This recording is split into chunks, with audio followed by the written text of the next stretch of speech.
Rua do Medo, 1978, parte 2, continua a história de Rua do Medo, 1994, mas volta quase 20 anos no tempo para, ironicamente, avançar a trama. Com o final de Rua do Medo 1994, eu fiquei com mais um pé atrás do que eu já estaria para Rua do Medo 1978. O primeiro filme da franquia não sai do mediano, e ainda entregava quem era a sobrevivente do massacre do acampamento desse filme. Esse é o principal problema que prequels enfrentam. Prequel é um filme que é feito depois sobre algo que veio antes naquele universo. Mas Rua do Medo 1978 consegue usar esse spoiler que a gente tinha e criar um mistério com ele. Eu sou o Robert e esse é o Odisseia Espacial. O esperado de Rua do Medo 1978 é que exploraria mais da rivalidade entre Sunnyvale e Shadyside, porque dava a entender que alguma coisa estava errada ali, já que uma cidade é um paraíso e a outra quase uma Gotham City de tanta morte violenta. A trama do acampamento claramente homenageia Sexta-feira 13, mas também alguns outros slashers. A ambientação é bem feita e por já ser o segundo filme da trilogia, já estamos mais familiarizados com a cidade, os nomes e o clima de suspense. O filme conta com muitos personagens, mas foca em poucos. Zig, Cindy, Nick são desenvolvidos. Os mais coadjuvantes ganham algumas histórias de fundo, mas bem poucos como Alice. Shadyside se desenvolve ainda mais e toda essa coisa de maldição que vai além da bruxa, mas da construção social entre Sunnyvale e Shadyside. Os preconceitos são evidenciados e também as dificuldades do povo Shadesider. Zig é uma personagem muito interessante, mas ganha ainda mais quando colocada ao lado da irmã Cindy, pois são bem parecidas ao mesmo tempo que tentam seguir caminhos tão diferentes. Zig aceitou a maldição que recai sobre Shadyside e se revolta contra os elitistas de Sunnyvale. Já Cindy tenta fazer parte deles, e não é por maldade por parte dela. Ela sente medo de que realmente a maldição sobre Shadyside exista. Não só a da bruxa, mas principalmente no que diz respeito à violência e marginalidade. O povo de Shadyside é negligenciado, perseguido e excluído, então é o normal que se revoltem. É até uma hipocrisia que o prefeito e o delegado da região que cuidam dos dois distritos sejam de Sunnyvale, ou seja, eles têm uma visão preconceituosa vinda lá de Sunnyvale. Essa segregação e inimizade se projetam nas irmãs protagonistas quando Cindy se afasta de Zig para tentar se afastar da confusão de Shadyside, o mesmo que ela faz com a amiga Alice, que tem uma história pouco trabalhada mas serve a função. As relações são interessantes. Um personagem não se limita a se relacionar apenas com um ou dois, eles transitam entre as tramas. É interessante ver que Cindy, uma das protagonistas, realmente se importa com os amigos, mesmo que tenha se afastado deles. A narrativa do delegado Nick finalmente ganha sentido em Rua do Medo 1978. A participação dele no primeiro filme se justifica só agora e ele possui um certo drama. Ele carrega o segredo e os traumas do massacre do acampamento, mas não pode fazer nada. Ele não consegue resolver o assunto e acaba colaborando com a demonização do povo Shadyside. O destaque de atuação fica com Sadie Sink, que entrega uma personagem completa, com revoltas, desejos, objetivos e relações.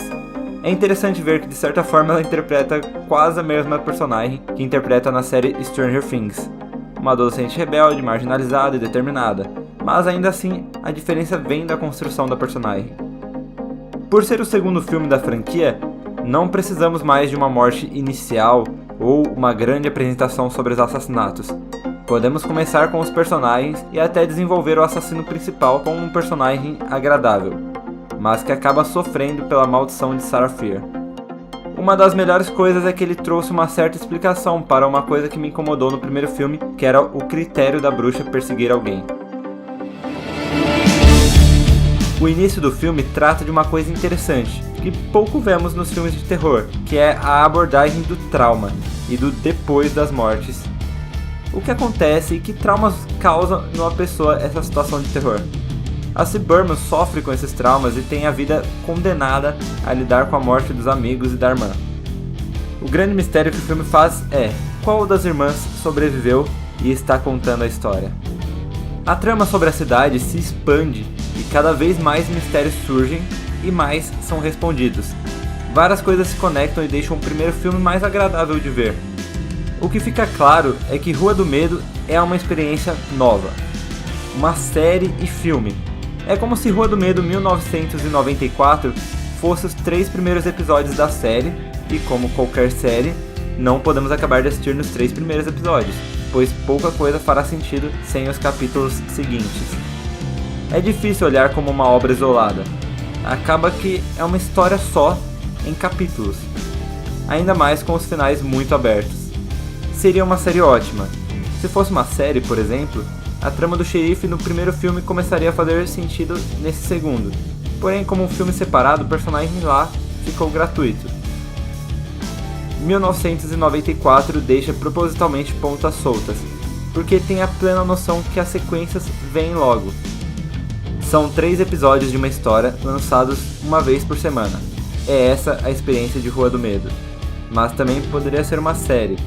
Com a duração de cada filme você poderia ter 8 episódios, ou como com séries como Sherlock, uma temporada de 3 episódios grandões. Rua do Medo acaba sendo uma experiência realmente nova. Ele é um híbrido entre uma trilogia de filmes e uma temporada de série. Uma experiência que dificilmente poderia ser replicada se não fosse em um streaming.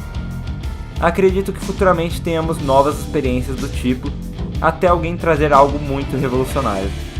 Tudo por conta dessa primeira experiência. O final de 1978 tem mortes e violência tão chocantes quanto as do anterior, mas nesse segundo filme é mais emocionalmente impactante. Acaba que temos um clima de suspense, mas não muito aterrorizante. Não é algo que dá medo, mas que diverte e emociona em muitos aspectos. A construção do suspense é mais para trazer o choque das mortes do que uma aura assustadora. O filme continua com uma estética bonita, ainda que perca muito daquelas cores neons do primeiro. A trilha sonora é muito boa, assim como do primeiro, com destaque para uma trilha com um coro que adiciona muito suspense a uma cena específica. E claro, o que mais me pegou nesse filme foram as músicas escolhidas. Em mais de uma vez temos a banda Kansas, mais especificamente a música Carry On My Wayward Son, que já era um clássico e nos últimos anos ganhou ainda mais fama com a série Supernatural. A música fala sobre um filho rebelde, sobre uma jornada e acho que casa com a trama do filme. Mas podemos dizer que Rua do Medo, 1978, presta um grande tributo a David Bowie. Temos a música The Man Who Sold the World mais de uma vez e Moonage Daydream, além do cachorro da Cyberman se chamar Major Tom, em referência ao personagem de Bowie da música Space Oddity. E a referência mais clara no apelido da protagonista, Zig, um tributo ao personagem mais conhecido de David Bowie, Ziggy Stardust. Rua do Medo, 1978, acaba mostrando a intenção de conexão dos filmes dessa franquia. Ele dá resposta e abre mais perguntas para serem respondidas no terceiro filme. Em momentos específicos ele tenta resolver a visão geral da trilogia e em muitas vezes foca na própria trama.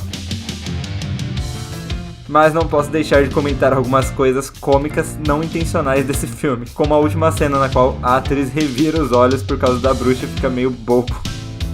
E achei engraçado também como a personagem da Sheila parece muito uma personagem das séries da VTube, inclusive em aparência. Não falo isso como algo negativo nem nada, só uma coisa da aparência e... Pera aí, essa menina ainda tá desmaiada lá no banheiro?